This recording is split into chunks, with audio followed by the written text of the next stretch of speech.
Well, with us now, the Secretary of State for Prices and Consumer Protection, Mr. Roy Hatersley. Mr. Hatersley, we've seen the cost of food go up, 103% in the last 3 years. In view of that, why have food subsidies been slashed from over £400 million in the current financial year to a proposed under £40 million next year, when, in fact, both yourself and your predecessor, Mrs. Williams, claimed that they really did help those families most in need? Well, we claim two things. One was that they had a special importance at a time when families most in need, let's say pensioners is the obvious example, were falling behind other earners. In fact, over the last 3 years, pensions have gone up a great deal more than the cost of living. The cost of living has gone up far too much, but pensions have gone up rather more. And the need to help pensioners as an example in this special way no longer applied. But more important than that, the only way we get prices down in the end, or get inflation rates down in the end, is by having the economy sufficiently prosperous and sufficiently stable to withstand a lot of external factors. Many of the examples you gave a moment ago on your programme are price increases that have gone up because sterling depreciated. That's because the economy is weak. And the main object of getting the economy strong is to make individuals prosperous. I mean, keep prices down. And part of that strengthening of the economy had to be reduction in public expenditure, and part of that had to be cutting the food subsidies, operating in the same way, aiming for the same end, but taking a rather longer-term view of how it's brought about. Now, you've mentioned external factors there, and it is perfectly clear that one of the external factors that affected one of the movers in our shopping basket is, of course, the price of coffee on world markets. Nevertheless, we have seen a commodity which has gone up, well, nearly 100% in a year in terms of its retail price. And back in December, you asked the Price Commission to investigate both the rocketing price and, indeed, some disparities in the retail sales of coffee. That was in December. We're now nearly at the end of March. We still haven't got an answer. Why does it take so long? I think because the problems are a great deal more simple than your questions imply or your programme makes out. I think one of the easiest things in the world, painfully enough, is to describe all the prices that are going up. Almost anybody can do that. What's more difficult is to describe why and to decide what to do about it. And I wanted the Price Commission to look at the thing sensibly and make some sort of recommendations which would have some practical value. Now, some easy answers I can give you now. As you rightly say, the producer's price for coffee has gone up enormously. Sterling depreciated, the thing I keep going on about. I wanted to make sure that there weren't additional unnecessary factors, like retailers adding a bit more than they needed to, like wholesalers making a killing. Not saying there are, saying there might be.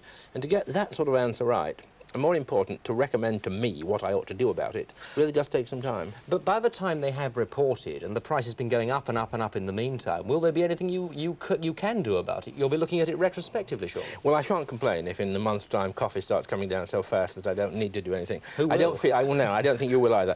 But I fear it won't be like that. I fear by the time the Price Commission has reported, you'll still be feeling proper concern, and so will housewives, about how much it costs, and then we'll see what it is we can do. What's no good in this field, and it's always a temptation, to try and find some quick, easy solution which sounds good on the day in the House of Commons, and you might report it quite favourably 1 week, but in a fortnight's time you'd be saying, and I wouldn't blame you, that it sounded OK when I said it, but when you examine it, it doesn't add up to a tin of beans, and I think that's very important. Let's look at prices policy now. On February the 22nd, you produced a new consultative document for a new prices policy. Where did the old one fail?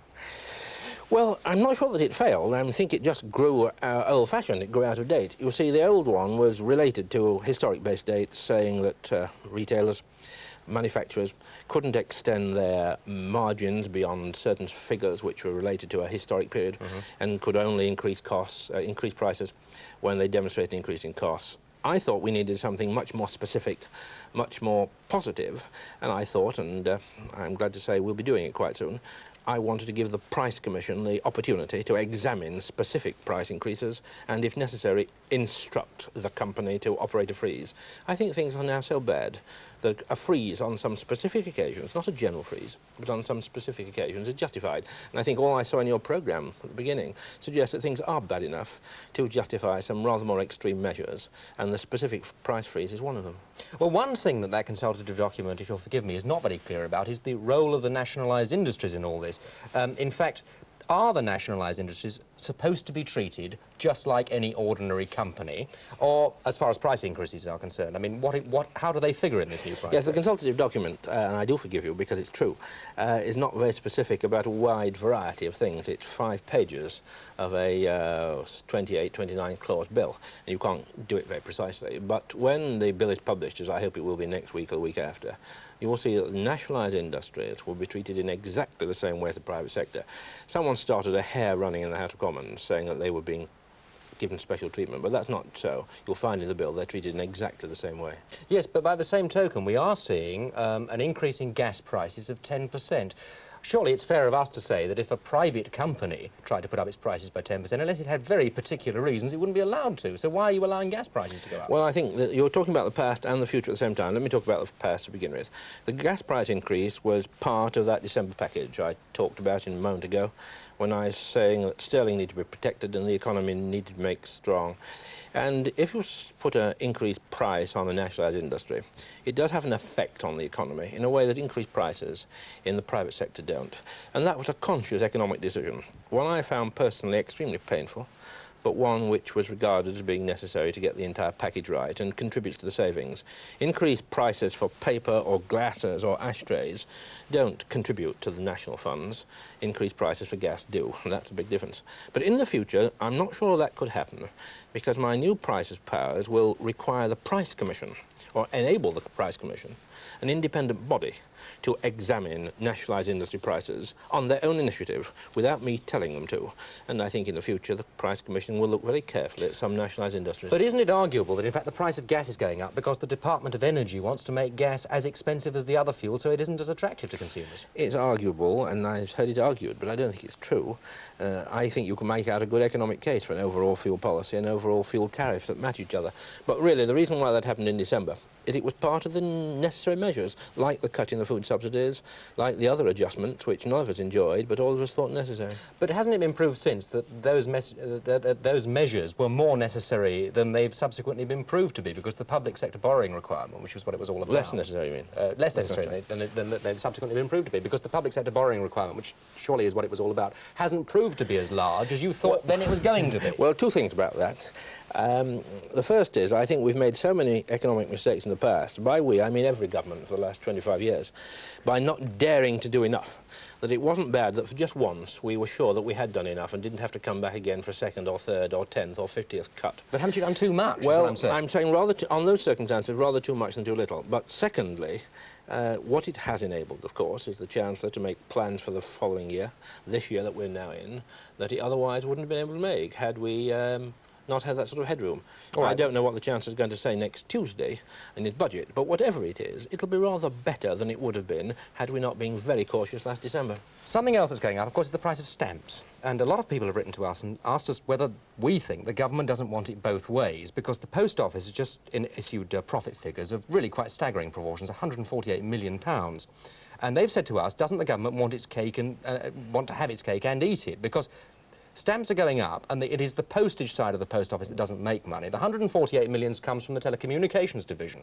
Now, if we're going to look at the Post Office as one big entity, shouldn't that £148 million profit be used to keep the price of stamps down? Or conversely, if you want us to look at it as two, shouldn't we pay less for our telephones? Well, I think there's two things about that. The one is the point I made about gas, is that nationalised industry prices have an effect on the economy that private prices don't have.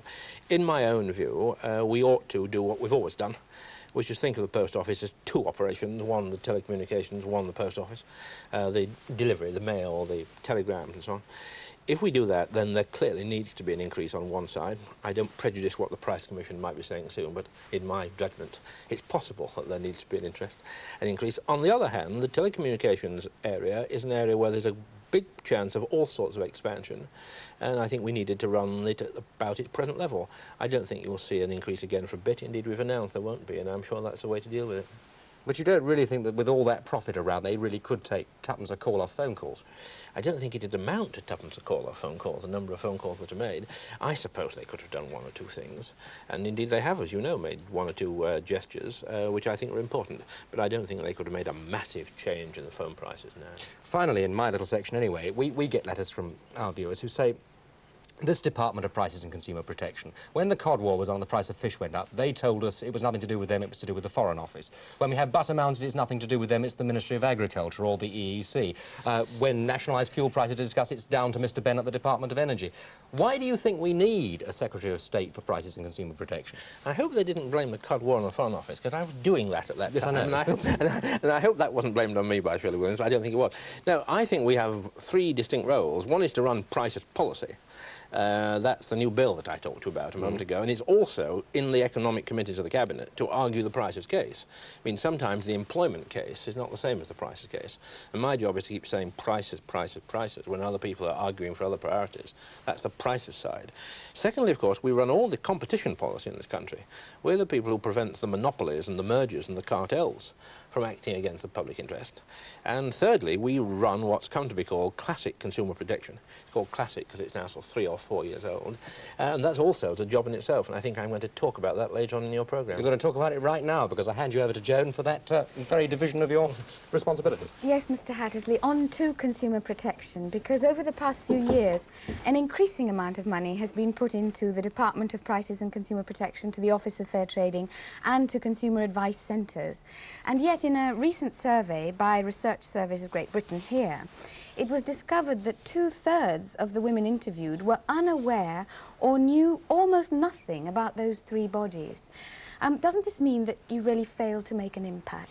No, I saw that survey when it first came out, and I was astonished by how much knowledge of what we did, and indeed how much take-up there was. I know one newspaper said that 1/3 knowledge, and a much smaller proportion of people actually going into the municipal consumer advice centres was a bit of a disappointment. I was astonished. I suspect many other great institutions, perhaps only even this programme, is known about and watched by a smaller proportion of people. I don't think that's a bad take-up. If you're getting 1/3 of the people knowing about it, I think that's rather good. Well, 2/3 knew almost nothing. Yes. That's what they found out. And in fact, the survey also says that there's little enthusiasm to visit consumer advice centres. Now, why do you think this is? Well, there's not enough consumer advice centres to go round in the first place. I mean, there are some places where if you said to a shopper, what do you think about your consumer advice centre, the only sensible answer is, what I think is we haven't got one. And I fear that's going to get worse, because some of the new councils who took over last year are closing them down despite the grant. Now, the more that they exist, this is not quite as simplistic and paradoxical as it seems, the more they exist, the more the take-up is per head of the population. And I've no doubt at all that if you're in a middle-sized town, where there's a consumer advice centre in the middle, which is publishing weekly lists of prices available in nearby shops, giving advice about buying consumer durables, what your rights are, what the shop's responsibilities are, a lot of people find that of value. They're providing a very cheap service, and I wish we could do more of it. But how are you going to make sure that people do actually know that their advice centre is there? Because even when they were there, a lot of women in this survey didn't know it was there. Well, I don't think there's very much one can... I mean, one can't go out and proselytise about consumer advice centres, not in these days of financial limitation, in the way one might do in an ideal world. But what does happen is they're either located in the centre of a city, in a busy shopping town, as they are in Birmingham, to which I'm going in a very few minutes, or those that are in converted lorries and buses that go around villages and so on in the country areas, and I think more and more people are knowing about them. And it's up to the local council, basically, with a lot of money to spend out of their rates and not quite sure where the money's coming from, but it's up to them to do what they can to publicise them. Shirley Williams introduced a local price surveys, right, which were to be displayed in consumer advice centres. But only 8 out of every 100 women interviewed, again in this survey, had made use of them. And now those surveys cost approximately £300,000. Do you think that was money well spent? I think it's very well spent. It's one of the examples I gave a minute ago of the good things that happened in the centres, those lists in the shop windows, which are the consumer advice surveys. And but we know that they were often out of date. Well, they're bound to be. I suspect some of the prices across the other side of your studio today are out of date. I mean, the entire message of the first bit of your programme is that prices are going up quickly.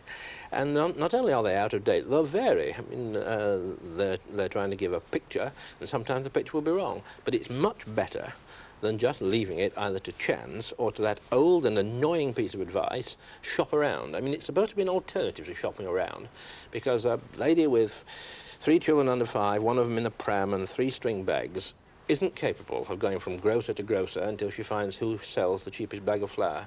And anything we can do to give her that information without the sweat of going round is a great bonus. Right, well, I'll have to move on to our final question now. It's really, briefly from you, how do you see the future of consumerism? Because, I mean, we've had a lot of legislation recently. Do you see any yawning gaps for further legislation? Well, I see a lot of smallish gaps. I'm not sure how wide any one of them yawns, and I think we will tidy some of them up during the coming 12 months. What are they? Well, we'll improve the regulation governing consumer credit to make sure that people who buy smaller goods buy them on some sort of credit scheme, understand how much they're paying and understand what the interest is they're being charged. We'll tidy up the law which enables some people who are companies to pretend that they're private individuals and therefore take advantage of other private individuals they're shopping with. I think there's a number of little but important things we'll do. Thank you very much indeed, Mr. Hatersley. Time has come to an end, so that's all from Tony and myself and Mr. Hatersley for this week. Goodbye.